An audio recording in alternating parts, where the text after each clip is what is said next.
وہ تیزی سے اور سیدھی اندر چلی گئی۔ غالباً گاڑی کی آمد سے پہلے ہی گیٹ کیپر کو علم تھا کہ گاڑی آ رہی ہے۔ گاڑی کی شیشے رنگدار تھے۔ گاڑی جب گیٹ میں داخل ہو رہی تھی، ایک لمحے کے لیے، صرف ایک لمحے کے لیے ہمیں ایک منظر کی جھلک نظر آئی۔ یہ جھلک شاید کسی اور نے نہ دیکھی ہو، لیکن ہم دونوں چونکہ گہری نظروں سے گاڑی کو تاڑ رہے تھے، اس لیے ہم دیکھ پائے۔ گاڑی کا پچھلا دروازہ تیزی سے کھلا، مگر تھوڑا سا کھل کر دوبارہ کھٹاک سے بند ہو گیا۔ دروازے کی کھلنے بند ہونے کے درمیان ہم نے گلابی کپڑوں والی کسی عورت کی جھلک دیکھی۔ وہ جیسے گاڑی سے باہر نکلنا چاہ رہی تھی، لیکن کسی نے دروازہ بند کر کے اسے زبردستی روک دیا تھا۔ ہائے، یہ کیا تھا؟ عمران نے دیدے گھمائے۔ کوئی گڑبڑ لگ رہی ہے۔ عمران خاموش رہا، پھر سگریٹ کا طویل کش لے کر بولا، اب تو یہاں رکنا ضروری ہو گیا ہے۔ یقیناً کوئی چکر چل رہا ہے یہاں۔ رکنے سے کیا ہوگا؟ تو پھر اندر چلتے ہیں۔ کس طرح؟ ڈھونڈ لیتے ہیں کوئی راستہ۔ میں نے کہا، تم بھی جانتے ہو عمران کہ ایشوریا اور دوسری لڑکی کو یہاں لانے والا جاوا ہی ہے۔ یا جو کچھ بھی ہو رہا ہے جاوا کی زیر نگرانی ہو رہا ہے۔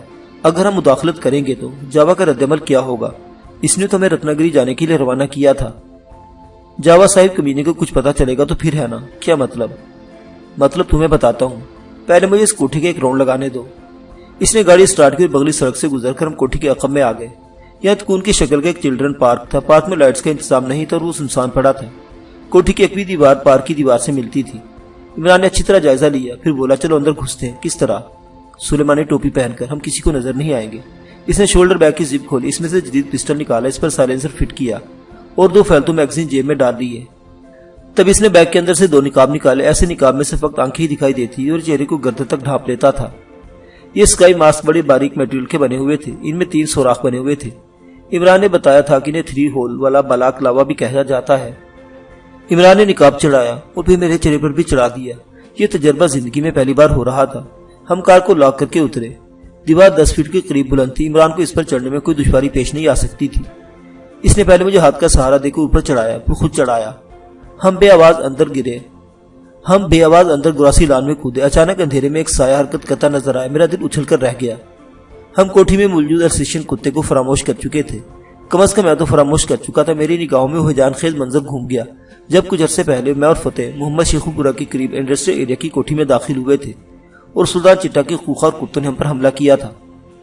کتا تیزی سے ہمارے پاس آیا۔ اس کی آواز بلند اور انداز جارحانہ تھا، لیکن پھر ایک دم ہی اس کے تیور بدل گئے۔ میں نے دیکھا عمران سے بچکار رہا تھا، پھر وہ کتے کے بالکل قریب چلا گیا۔ اس کی گردن سہلانے لگا، اس کی تھوتنی پر ہاتھ پھیرنے لگا۔ اس کے جادو نے کام دکھایا۔ چند ہی سیکنڈ بعد کتا بالکل نارمل نظر آنے لگا۔ اس کے اوپر کو اٹھی ہوئی دم لٹک گئی۔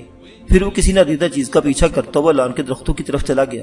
یہ سب کچھ ناقابل یقین لیکن میری آنکھوں کے سامنے تھا۔ ہم عمارت کے اندرونی حصے کی طرف بڑھے۔ ایک سنسان کوریڈور سے گزر کر ہم ایک ایسے کمرے کے سامنے پہنچے جہاں روشنی ہو رہی تھی۔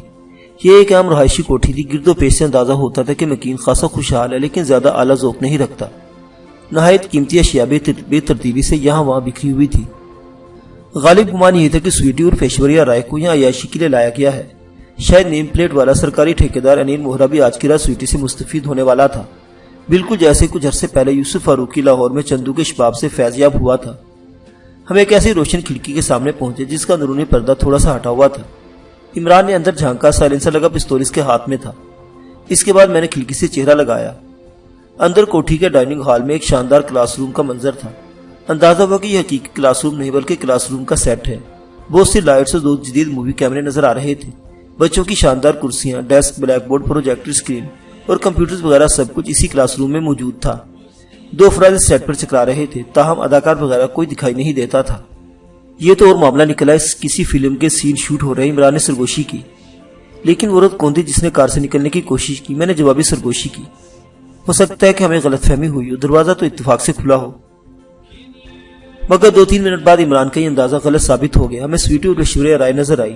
اس نے ایک ٹائٹ ساڑی باندھ رکھی تھی، کندھے پر شولڈر بیگ تھا۔ سیٹ پر لانے سے پہلے اس کا مناسب میک اپ بھی کیا گیا تھا۔ ابھی کوئی 2 گھنٹے پہلے جب ہم نے سویٹی اور ایشوریا رائے کو ہوٹل کی پارکنگ میں دیکھا تھا، وہ کافی خوش و خرم تھی، مگر اب صورتحال بالکل برعکس نظر آتی تھی۔ وہ بالکل گمسم تھی۔ اس کی کاجل بھری آنکھوں میں پریشانی اور ہراس کے سوا کچھ نہیں تھا۔ لگتا تھا کہ اسے بہت مجبور کر کے یہاں تک پہنچایا گیا ہے۔ گول چہرے والا ایک فربا اندام گنجا پائپ پی رہا تھا اور کیمرہ مین کو مختلف ہدایات دے رہا تھا۔ دیگر 2-3 افراد بھی اس کی ہدایت پر عمل کر رہے تھے۔ معلوم ہو کہ یہ شخص اس فلم کا ہدایت کار ہے۔